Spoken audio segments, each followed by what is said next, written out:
बेलगाम है ये लोग, और कह भी रहे हैं कि हम लालू जी के नक्शे कदम पर चल रहे हैं, क्योंकि इस सत्ता का संघर्ष है परिवार के अंदर। मैं तो समझता हूं कि कुछ फ्रस्ट्रेशन भी निकल रहा होगा। मुझे तो लगता है जत्ता बाबू कितना बर्दाश्त करेंगे, पुराने समाजवादी नेता हैं, उम्र भी अब ढलने को आई, अब कुछ दिनों तक ही राजनीति करेंगे, लेकिन बर्दाश्त कितना करेंगे। और जिस प्रकार से उन्होंने अब तक अब सीखा है घर के अंदर, वही वो सामने आ रहा है।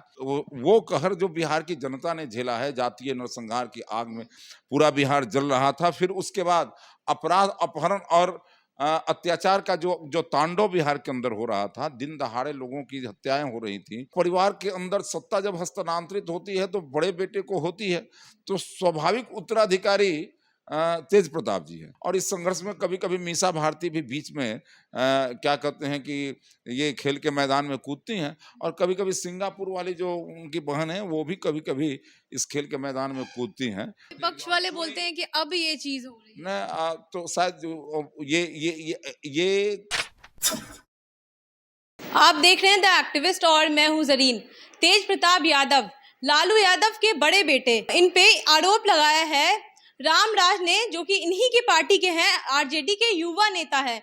इन्होंने आरोप लगाया है तेज प्रताप पे कि इन्होंने 10 नंबर रोड में रूम में बंद करके रामराज को मारा, पीटा, उनके साथ बदतमीजी की है और वीडियो भी बनाया है।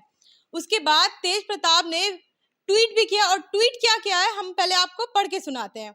मैं अपने पिता के नक्शे कदम पर चलने का काम किया, सभी कार्यकर्ताओं को सम्मान दिया, जल्द अपने पिता से मिलकर अपना इस्तीफा दूंगा।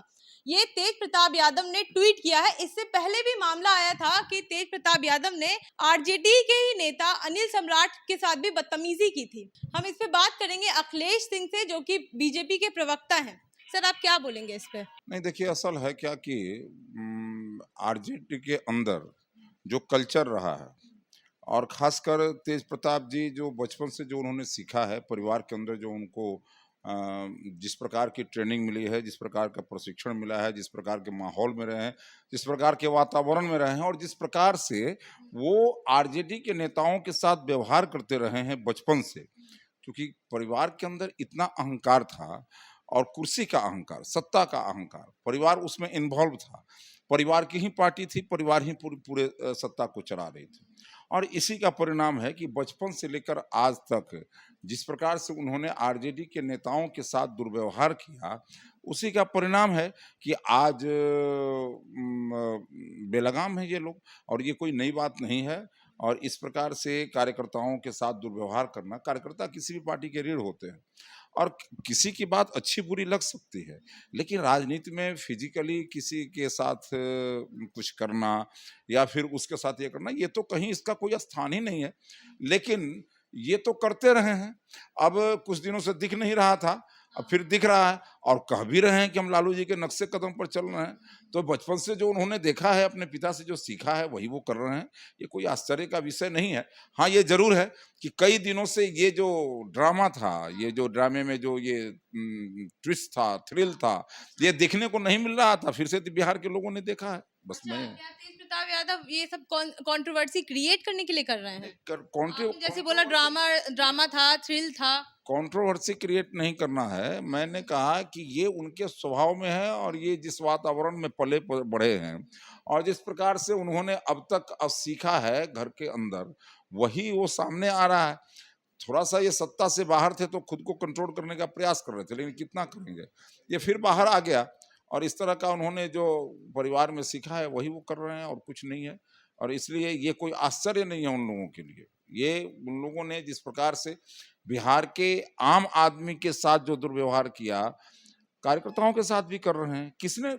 कौन व्यक्ति उस बात को भूल सकता है जिस समय आपने लालू जी के उस कहर को देखा होगा, जिसको बिहार ने झेला है। क्या कहर था सर? वो कहर जो बिहार की जनता ने झेला है, जातीय नरसंहार की आग में पूरा बिहार जल रहा था, फिर उसके बाद अपराध, अपहरण और अत्याचार का जो जो तांडव बिहार के अंदर हो रहा था, दिन दहाड़े लोगों की हत्याएं हो रही थी, लोगों के गाड़ियां छीन ली जाकर। विपक्ष वाले बोलते हैं कि अब ये चीज हो रही है। तो शायद ये विपक्ष वाले जो कह रहे हैं, अगर जिन लोगों ने देखा है कि दिन दहाड़े पूरी की पूरी दुकानें, और गांव का गांव और शहर का शहर बंद हो जाता जाया करता था। शाम के बाद अगर कोई बाहर रहे तो फिर उससे पूछा जाता था कि घर आओगे कि नहीं आओगे, मैंने ये आएगा कि नहीं।